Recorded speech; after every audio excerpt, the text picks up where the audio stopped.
Elin, mae'n braf iawn eich gweld chi yma heddiw oherwydd da ni wedi gweld yn gilydd ers blynyddoedd mawr. Dwi'n eich cofio chi pan o'n i weinidog yma yn Ebeneser Caerdydd. Dwi'n eich cofio chi'n dod hefo'ch mam i'r gwasanaethau a da ni ddim wedi gweld yn hyn yn y cyfamser. Felly mae'n braf eich cyfarfod chi heddiw. A'r rheswm da ni yn cyfarfod ydy bod chi wedi cael eich gwahodd yn ddiweddar i fynd i gynhadledd ar ran Undeb yr Annibynwyr Cymraeg a Cymro arall, Harry Hughes, o Ddinas Mawddwy, gynhadledd yn Johannesburg yn De Affrica, a fforwm ieuenctid y byd oedd y gynhadledd honno. Sut brofiad oedd hwnnw?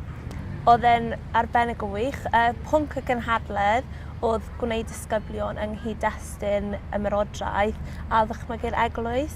Felly daeth pobl o 130 o bobl ifanc o dros y byd at ei gilydd i drafod sut oedd ymerodraeth yn gweithredu yn gwledydd ei hunain a sut oedd nhw trwy ei ffydd yn gweithio tuag at newid hwnna.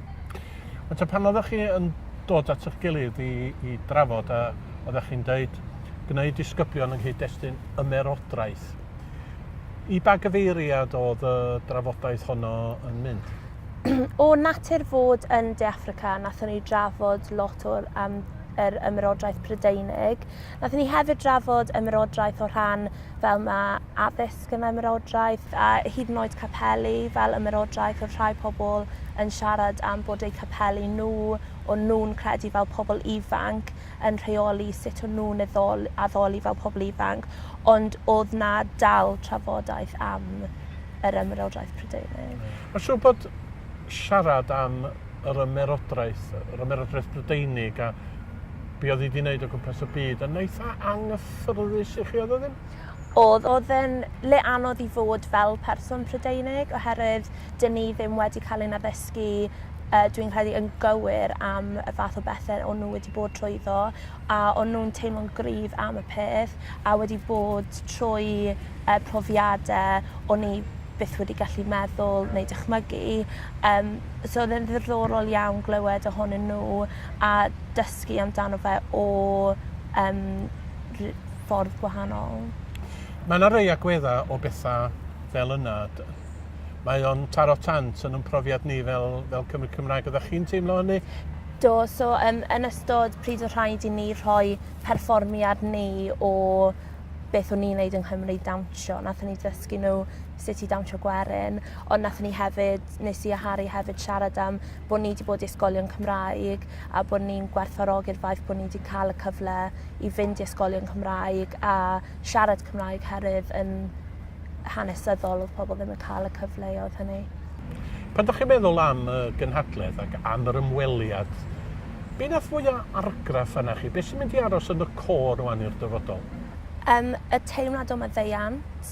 Athon ni i'r amgueddfa ar y diwedd nath jyst dyn oedd yn gweithio yna ddweud gofyn i ni beth o'n i'n teimlo nawr bod ni wedi bod rownd a o'n i'n gweud bod ni'n teimlo'n wel dim fel bai ni bersonol oedd ond bod hwnna wedi dod o gwlad o'n i'n galw'n gatre a oedd fe a'r pobl i gyd yn y gynhadledd oedd yn yr un drafodaeth yn gweud bod Nelson Mandela wedi dysgu nhw i faddau a allan o ryw raddau ni dyle wedi fod y gelyn ond o'n nhw mor oedd pawb, dim jyst yn y gynhadledd ond pawb nathon ni gwrdda yn y ddinas mor groesawgar a o'n nhw wedi cael ei dysgu maddau, o'n nhw wedi cymryd hwnna a o'n nhw'n rili gweithredu trwy maddeuant.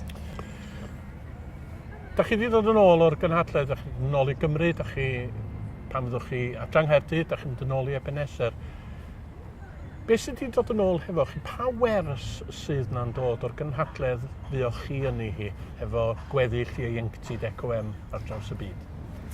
So mae dywediad gyda nhw yn De Affrica Ubuntu a mae'n meddwl dwi oherwydd dyfod di a mae hwnna'n pryd o'n nhw'n siarad amdano fe oedd e'n cydlennu mewn gyda cardymydog fel ti dy hun a nathon ni drafod lot bod ni'n meddwl am hwnna o rhan ni'n caru'n teulu ni, ni'n caru ffrindiau ni, caru pobl Capel Ebenezer, ble fi'n gweithio, ond ni'n aml ddim yn lledaenu hwnna i bobl hanner ffordd dros y byd a'n meddwl sut mae gweithredoedd ni fan hyn yn effeithio arnyn nhw. So fi'n credu bod rhaid ni lledaenu'r neges yna i feddwl am bobl dim jyst yn agos i ni, ond hanner ffordd draw'r byd sydd hefyd yn deulu ni. Elin, mae wedi bod yn bleser mawr cael y sgwrs yma efo chi. Diolch am rannu y stori a deud yr hanes y sôn am y gynhadledd. Mae wedi bod yn brawych gweld chi ar ôl yr holl blynyddoedd na. Diolch. A diolch yn fawr iawn i chi a phob dymuniad da yn y gwaith newydd yn yr ysgol. Diolch.